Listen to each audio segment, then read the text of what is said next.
बच्चों, the Bihar teacher history maker मेरा mobile मेरी शिक्षा में आपका स्वागत है। आज मैं लेकर आई हूँ आपके लिए एशिया महादेश के सांस्कृतिक उपप्रदेश। एशिया चैप्टर अभी हम लोग पढ़ रहे हैं। एशिया चैप्टर में बहुत सारी चीजें हम लोगों ने जाना। कल मैंने बताया था कि एशिया महादेश की संस्कृति जो है वो काफी विविधता उसमें पाई जाती है। तरह तरह के धर्मों वाले लोग रहते हैं, रहन सहन अलग अलग है। तो इस कारण से इतने ज्यादा विविधताओं के कारण इसे कुछ अलग अलग भागों में बांटा गया, उप प्रदेशों में बांटा गया है, सांस्कृतिक उप प्रदेशों में। तो हम यहाँ पे उसी की चर्चा करेंगे। एशिया महादेश को कुछ सांस्कृतिक उप प्रदेशों में बांटा गया है, जिसमें 6 उप प्रदेश अलग अलग किए गए हैं। तो हम लोग उसी के विषय में आज पढ़ने वाले हैं। तो मैं एक एक करके सबके विषय में डिटेल बताऊंगी। तो पहला है पूर्वी एशिया। पूर्वी एशिया है पहला, जिसमें कौन कौन से देश आते हैं? चीन, जापान, उत्तर कोरिया, दक्षिण कोरिया इत्यादि इसमें आते हैं। ये सब महत्वपूर्ण देश हैं। ऐतिहासिक रूप से इस महत्वपूर्ण इलाके में चीन का प्रभाव रहता है। हम लोग जानते हैं ना, चीन एक बहुत ही शक्तिशाली देश है। तो इन सब क्षेत्रों में चीन का सबसे ज्यादा प्रभाव रहता है। यहाँ बौद्ध धर्म और ताओवाद की प्रभुता है। बौद्ध धर्म की और ताओवाद की प्रभुता है। ये एक धर्म है। जीवन पर कन्फ्यूशियन के दर्शन का प्रभाव झलकता है। ये एक प्रकार का, ये भी ऐसा कह सकते हैं हम लोग कि एक शक्ति का रूप है, जिसका दर्शन का प्रभाव झलकता है। चीनी लिपि विश्व की सबसे पुरानी लिपि है, ये तो सब जानते हैं। चीन का जो है चीनी लिपि, ये देश की बहुत पुरानी लिपि है। और इसके अलावा यहाँ पर और क्या क्या है? इसके प्रभाव कहाँ कहाँ है? जापान, उत्तर के कोरिया में है, दक्षिण कोरिया की भाषा पर भी इसका प्रभाव पड़ा हुआ है। यह इस क्षेत्र में लोगों का एक दूसरे से जुड़ाव का महत्वपूर्ण कारक है। क्या है कि आपको भी कभी कभी दिखता होगा कि चीन, जापान, उत्तर कोरिया, दक्षिण कोरिया के लोग जो हैं एक ही तरह के दिखते होंगे। तो ये सब चीन का प्रभाव है। दूसरा है दक्षिण एशिया। दक्षिण एशिया में कौन कौन से देश आते हैं? भारत, बांग्लादेश, पाक, नेपाल, भूटान, श्रीलंका इत्यादि आते हैं। तो हमारा देश भारत भी दक्षिण एशिया के उपप्रदेश में शामिल है। तो इसके बारे में क्या महत्वपूर्ण बातें हैं? यहाँ हिंदू धर्म के अलावा बौद्ध, जैन, सिख आदि संप्रदायों का प्रादुर्भाव है, यानी कि यहाँ पे इन लोगों का ज्यादा फैलाव है। दक्षिण भारत के राज्यों के अलावे उत्तरी श्रीलंका में द्रविड़ संस्कृति और भाषा भी पाई जाती है। लोगों के वेशभूषा और खान पान में भी काफी अंतर दिखता है। और बांग्लादेश और भारत के पश्चिम बंगाल में एकदम समान संस्कृति विरासत देखने को मिलती है। वहां पर समान संस्कृति दिखाई देती है। अब हम देखते हैं तीसरा, दक्षिण पूर्वी एशिया। तीसरा क्या है? दक्षिण पूर्वी एशिया।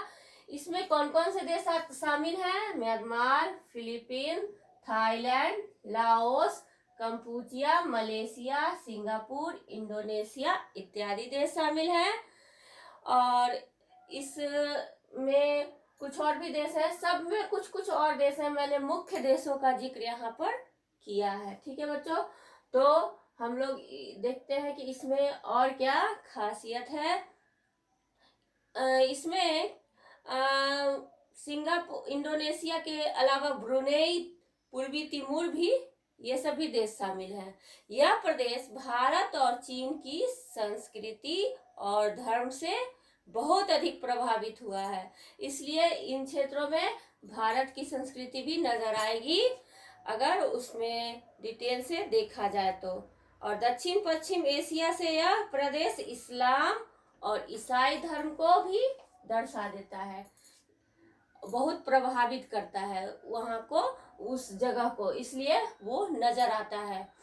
उपनिवेशवाद के कारण यहाँ पाश्चात्य सभ्यता का भी प्रभाव देखने को मिलता है। क्या है?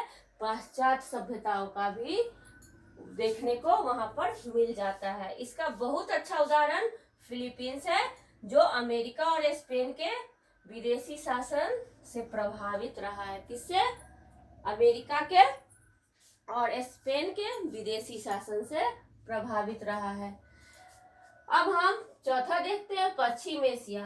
तुर्क, अरब, ईरान इत्यादि जो है वो इसमें समाहित है। यह क्षेत्र बहुत सारे देशों को समाहित किए हुए है। खास देश इसमें तुर्क, अरब, ईरान है। यह क्षेत्र इस्लाम, ईसाई, जूडिज्म का ऐतिहासिक जन्म स्थल रहा है। आज यहाँ इस्लाम धर्म की प्रधानता है। लगभग 90% लोग मुस्लिम है यहाँ। क्या है? 90% लोग यहाँ पे जो है वो मुस्लिम है। इसके अलावा यहाँ खाना विविध और गरिष्ठ है। बहुत ज्यादा तरह तरह का खाना और गरिष्ठ भोजन लोग खाते हैं। पश्चिम एशिया का खाना बहुत देशों की संस्कृति का मिला जुला रूप है। इसमें अरब, तुर्की, उत्तरी अफ्रीका, ईरान की खान पान सब शामिल है। यहाँ का साहित्य भी बहुत धनी है। इसमें अरबी, तुर्की और ईरानी साहित्य का वर्चस्व है। 1001 अरेबियन नाइट का यहाँ अत्यधिक प्रसिद्ध साहित्य कृत है। क्या है? Arabian night. बहुत ही खूबसूरत नाइट। यहाँ पर रात में बहुत विभिन्न तरह के बल्ब जला के अलग अलग तरह के उस सजावट करके अरेबियन नाइट नाम दिया गया है। वो काफी प्रसिद्ध है। अगला देखते हैं, मध्य एशिया। मध्य Asia Kazakhstan, Kyrgyzstan, Tajikistan, Uzbekistan, Turkmenistan, इतने 5 देश इसमें शामिल हैं। यह मध्य एशिया का ऐतिहासिक महत्व सिल्क रूट के कारण बढ़ जाता है। इसका महत्व यहाँ जो है वो सबसे प्रमुख धर्म इस्लाम है यहाँ भी। और यह एक ऐतिहासिक काल का विभिन्न लोगों द्वारा जीता जाता रहा है, जैसे कि मंगोली, ईरानी, टाटर, रूसी इत्यादि लोगों के। और यहाँ का खान पान जो है भारत, पाकिस्तान और उज्बेकिस्तान का काफी प्रभाव दिखाई देता है इसके खान पान में।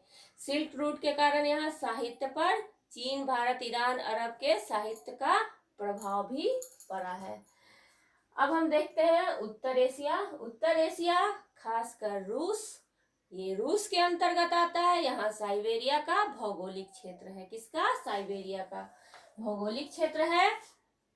यह आखेटक एवं पशुचारण अपर्याप्त 2-3 जनजाति प्रमुख है यहाँ पर, जिसमें मृदा में हिम बर्फ का जमा होना यहाँ का कारण है। कृषि नहीं हो पाना।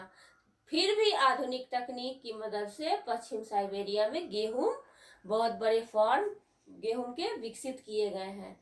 और ट्रांस साइबेरियन रेलवे और खनन कार्यों में यहाँ आधुनिक जीवन शैली का प्रभाव पड़ा है। प्रतिकूल स्थिति के कारण जनसंख्या बहुत ही कम है। यहाँ पर प्रतिकूल स्थिति है जिसके कारण जनसंख्या कम है। हम लोग जानते हैं रूस की जनसंख्या बहुत कम है। तो इस तरह हम लोगों ने देखा एशिया महादेश के सांस्कृतिक उपप्रदेशों के बारे में। अब एशिया का एक टॉपिक बच गया है। कौन सा? एक टॉपिक बचा है धार्मिक जीवन। अब हम लोग अगले वीडियो में पढ़ते हैं धार्मिक जीवन और उसके बाद प्रश्नोत्तर।